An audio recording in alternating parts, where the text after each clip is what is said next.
You're tuning into Black and White Sports on YouTube. The no-holds-barred truth on sports. The main event starts now. All right, Black and White Sports supporters, we're going to talk about the Las Vegas Raiders and to a certain extent the Kansas City Chiefs. The Raiders, of course, upset, I guess if you can call it that. They're only separated by 2 victories. Upset the Kansas City Chiefs at Arrowhead the other day, and Antonio Pierce has his team playing some what I would call near championship level or championship level kind of defense. It's very obvious the players have responded to Antonio Pierce. I do believe he deserves to get this job. It's got nothing to do with his race, Deadspin, one of the most ridiculous articles I've ever seen in my life, but it has to do with what the man is accomplishing with this team and the turnaround.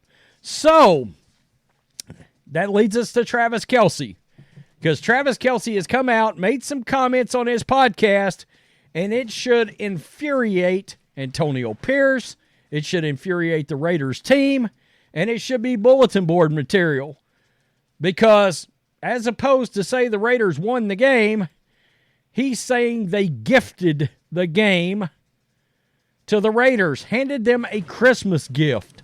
That's right.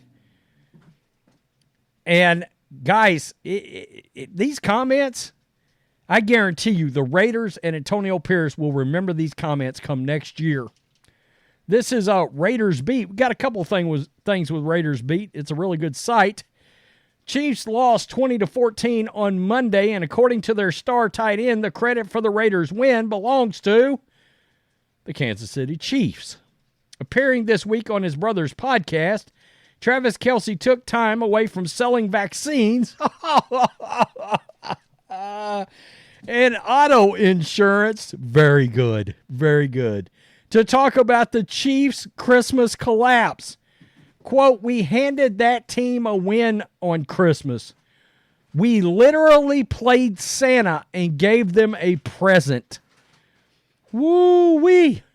I can't wait for Kuntz and Crosby and the rest of those guys to put that up on the bulletin board next year. Kelce said on the New Heights podcast, quote, all I've got for you is that was embarrassing. Everybody in the building knows how embarrassing that was.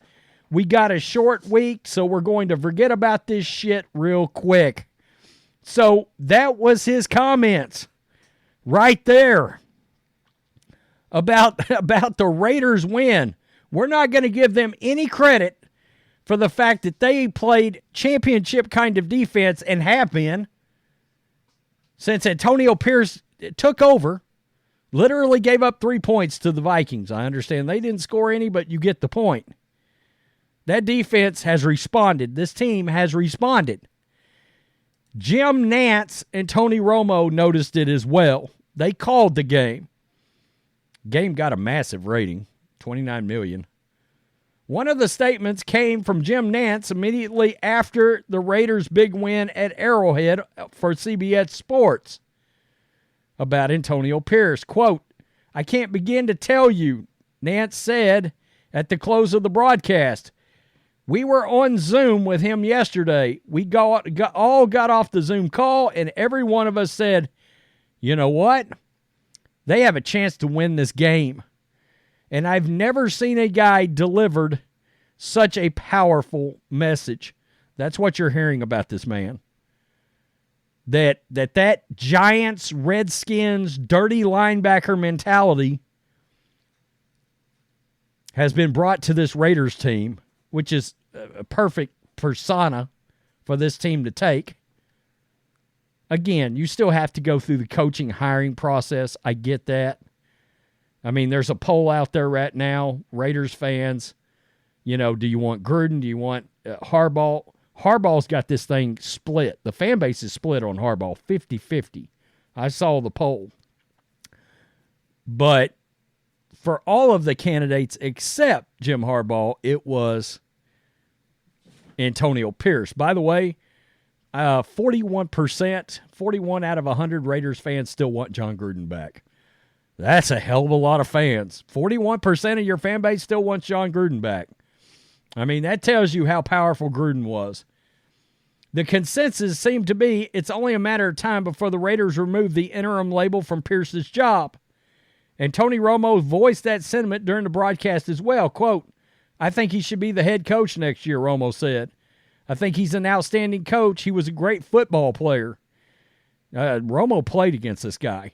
"He knows the game at a very high level. He communicates and creates a culture, and you're seeing that pay dividends right now." So there was a lot of things that came out of that game. Most notably, I think ultimately it got him the job. So Max Crosby has come out and made some comments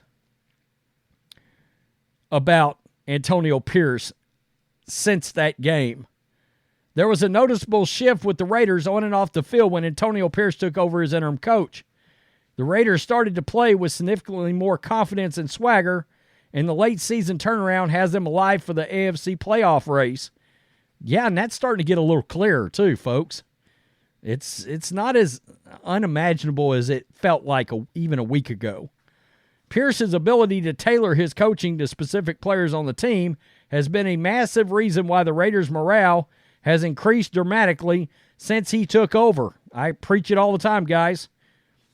Coaching is important. Absolutely. A scheme is important. Using the strengths on your team and what your players can do best is exactly how you handle your team. Cornerback Jack Jones is a prime example as to why he and Pierce have a long-standing relationship going back when he was 13 years old. Star defensive end Max Crosby spoke about why Pierce has commanded the locker room so effortlessly on The Rush with Max Crosby podcast. Quote, "It takes a special kind of coach to understand his people," he said. Every player is different. You can't just coach everybody the same. That's not how it is nowadays." I think that's a shot at Josh McDaniels. "He can't coach me like he coaches Jack or like he coaches quarterback Aiden O'Connell. It's just different. I think that's what makes AP such a great coach is he understands his players. It's special to see. And Jack, we already knew he was super talented coming from New England. We heard about him. I've seen him from a distance for a while. Obviously, he had some other things going on there and I don't know about or anybody really knows the truth about. But at the end of the day, the Raiders are the Raiders." Crosby also spoke highly of what Jones has brought to the Raiders since being released by the Patriots.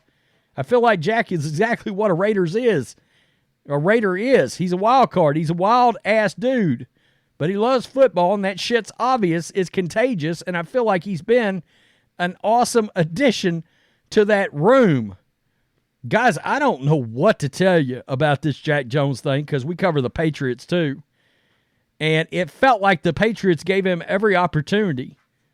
But you got to wonder, after watching this guy excel, since Jones joined the Raiders in November, he has 20 total tackles and 2 interceptions, both returned for touchdowns. He has given the Raiders precisely what they have needed from outside corner after the team released Marcus Peters last month. I mean, this is wild. It really is. Watching this Raiders rising and this turnaround, I mean, covering the Josh McDaniels situation and the team prior to that because of the connective tissue with the Patriots. And then next thing you know, he's gone and the team wakes up. I'm telling you, there's times I'm like, would Jimmy Garoppolo wake back up if you put him back at quarterback? It does make you wonder. I mean, it's clear. Good coaches have to work on a player's strengths. What can this guy do well? And can we put him in a scheme him up? You're seeing it right now. You're seeing it with Joe Flacco and Kevin Stefanski. That's what Antonio Pierce and Patrick Graham have done for this defense in Las Vegas.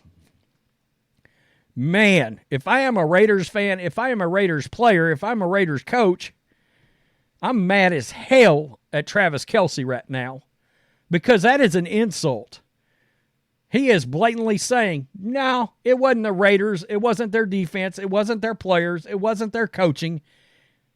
It was us, and we just gifted him. He brought up Santa Claus. We gifted him. Good luck, Travis Kelce, next year when you play the Raiders. Holy crap. They're going to be going after that dude like dogs. They are going to be, they are pure junkyard dogs on Travis Kelce. It's already a rivalry game. Holy crap. Good luck. You want to motivate this rising Raiders team even more after free agency, after a draft? There's a world, I wonder, I guess they could, in theory, somehow, some way, maybe meet in the playoffs. I don't know. I haven't looked all the scenarios. Holy crap. What would that turn out to be? Very interesting indeed. Tell me what you think, black and white sports supporters. Travis Kelce, just, look, I'm going to keep it real. He just shit all over the Raiders. And what it is they have put together there. Woo. Antonio Pierce, I bet Antonio Pierce has already clipped this out. And it's on the podcast, so he can bring it up. And I think there's video to that podcast. He can show the team. Oh, Lord. Good luck. Peace. I'm out. Till next time. Thanks for watching the show. Be sure to like, comment, and subscribe. Be sure to tune in next time on Black and White Sports.